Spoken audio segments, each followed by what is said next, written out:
Vážení poslucháči, vypočujme si čítanie na pokračovanie z knihy Monumentálna udalosť, ktorej autor William James Greer vysvetľuje biblické učenie o druhom príchode Krista na našu zem. Číta Marek Hrenko.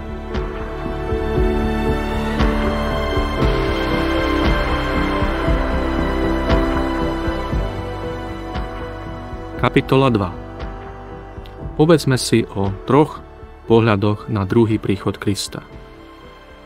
Prvým pohľadom je postmilenializmus. Postmilenializmus učí, že druhý príchod Krista bude nasledovať po tisícročnom kráľovstve, teda miléniu.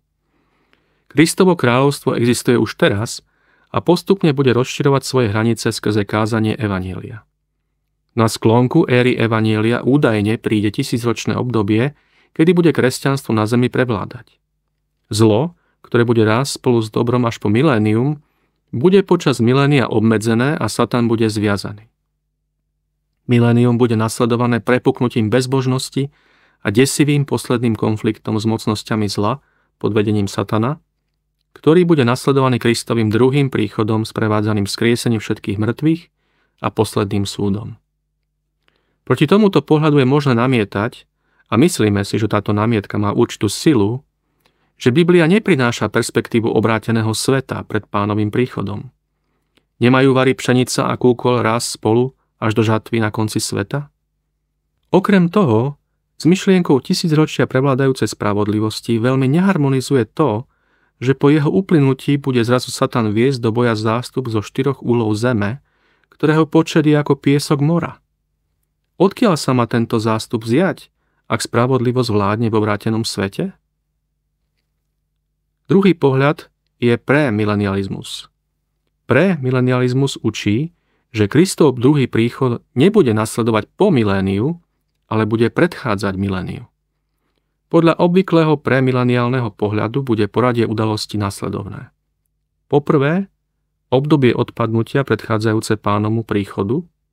Po druhé, Pán príde tajne a vzkriesi mŕtvych veriacich, ktorých potom vezme spolu so žijúcimi veriacimi v udalosti, ktorá sa zvyčajne nazýva vytrhnutie.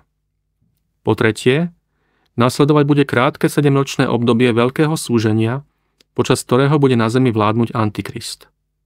Po štvrté, potom sa Kristus zjaví z neba viditeľne, dôjde k bitke Armagedon a Kristus zvrhne Antikrista a porazí zástupy zla. Toto privedie na scénu vykupiteľovo slávne tisícročné panovanie v Jeruzaleme, počas ktorého bude obnovený chrám a chrámové uctievanie s obetnými darmi. Po piate, na konci tohto milénia bude Satan opäť rozviazaný a podnieti vzburu proti Bohu. Jeho zdrbujúca porážka bude nasledovaná skriesením bezbožných a ich súdom a večnosťou. Sú premileniáli, ktorí neprijímajú vyššie uvedený pohľad. Neveria vo vytrhnutie a veria, že cirkev bude na zemi počas veľkého súženia a počas zostupu a vlády Antikrista. Tento premileniálny pohľad teda odmieta dvojfázový príchod Krista pred miléniom a verí, že Kristus sa zjaví otvorene, aby vzal svojich svätých, zvrhol Antikrista a ustanovil svoje tisícročné kráľovstvo na zemi. Tento pohľad je starší premileniálny pohľad, pretože je podobný mileniálnym postojom niektorých cirkevných otcov v ranej cirkvi. Mnohí premileniáli sú presvedčení, že Kristus chcel ustanoviť kráľovstvo svojho otca Dávida pri svojom prvom príchode, národné kráľovstvo Židov. No keďže Židia odmietli učiniť pokánie, toto kráľovstvo bolo odložené až do jeho druhého príchodu, kedy bude ustanovené a Kristus bude vládnuť v Jeruzaleme. Tento pohľad je vystavený v skutku veľmi vážnej námietke. Protiví sa Jobovmu výroku, nemôže ti byť prekazený žiadny úmysel. Tento pohľad predpokladá, že Ježiš učinil Židom celonárodnú ponuku pozemského kráľovstva, pričom on žiadnu takúto ponuku neučinil. Naopak, keď ho chceli urobiť kráľom, odmietol to. Okrem toho, tento pohľad robí z Božieho kráľovstva pozemskú inštitúciu obmedzenú na jeden národ. No nový zákon káže jedine duchovné a večné kráľovstvo tvorené spasenými z každého národa, kmeňa a jazyka. Rovnako nedokáže vysvetliť, ako môžu oslavení svätí a ľudia stále v tele žiť a združovať sa spolu počas milénia. Miesto vyjadrenia ľudia stále v tele by sme mohli povedať hriešnici v tele. Pretože aj keď má počas milénia prevládať spravodlivosť, predsa má na jeho sklonku Satan viesť do boja zástup zo 4 uhlov sveta, ktorého počet je ako piesok mora. Nakoniec, ako hovorí Louis Berkhoff, tento premileniálny pohľad mylne hľadá svoju hlavnú oporu v pasáži Zjavenie 21 až 6, ktorá predstavuje scénu v nebi.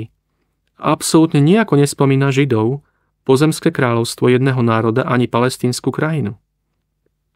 Všeobecné učenie Nového zákona nám neuvádza 2, 3 alebo dokonca 4 vzkriesenia. Nový zákon opakovane hovorí jedným dýchom o vzkriesení spravodlivých a nespravodlivých. Hovorí o Pánovom príchode ako o tom, ktorý prináša požehnanie jeho deťom a súčasne záhubu bezbožným. Sám Spasiteľ učil o vzkriesení svojho ľudu v posledný deň. V ten istý posledný deň, v ktorý príde súd na hriešnikov. Tretím pohľadom je amilenializmus.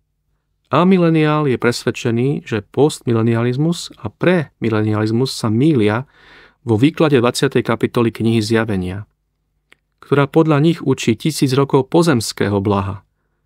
A obzvlášť, že premilenializmus sa mýli v predpovedaní príchodu veku, ktorého radostiam sa tešia tisíce Krista odmietajúcich ľudí, ktorí prežili veľké súženie a jeho príchod.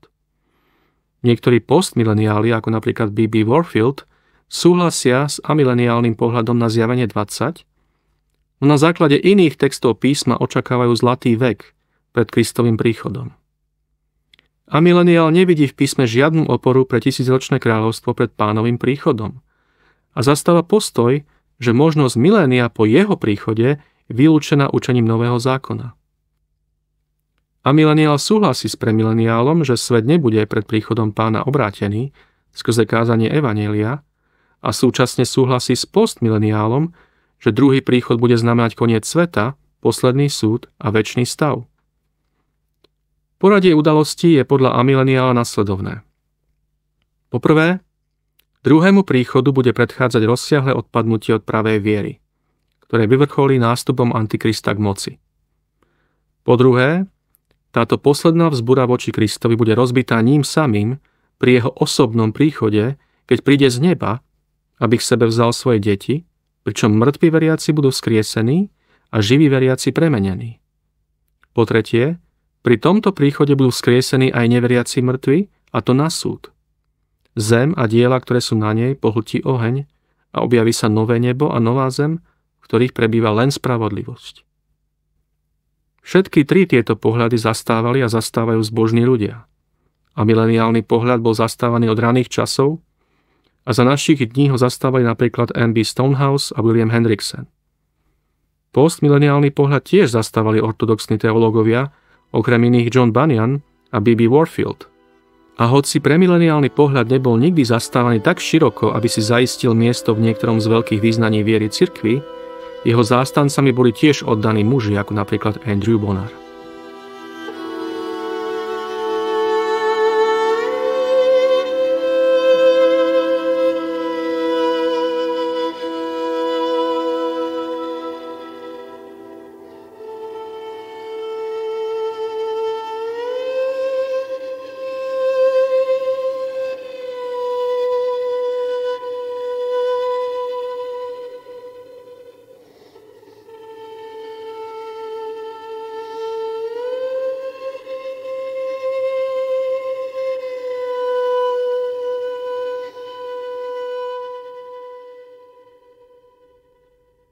Vypočuli sme si čítanie na pokračovanie z knihy Monumentálna udalosť, ktoré autor William James Greer vysvetľuje biblické učenie o druhom príchode Krista na našu zem.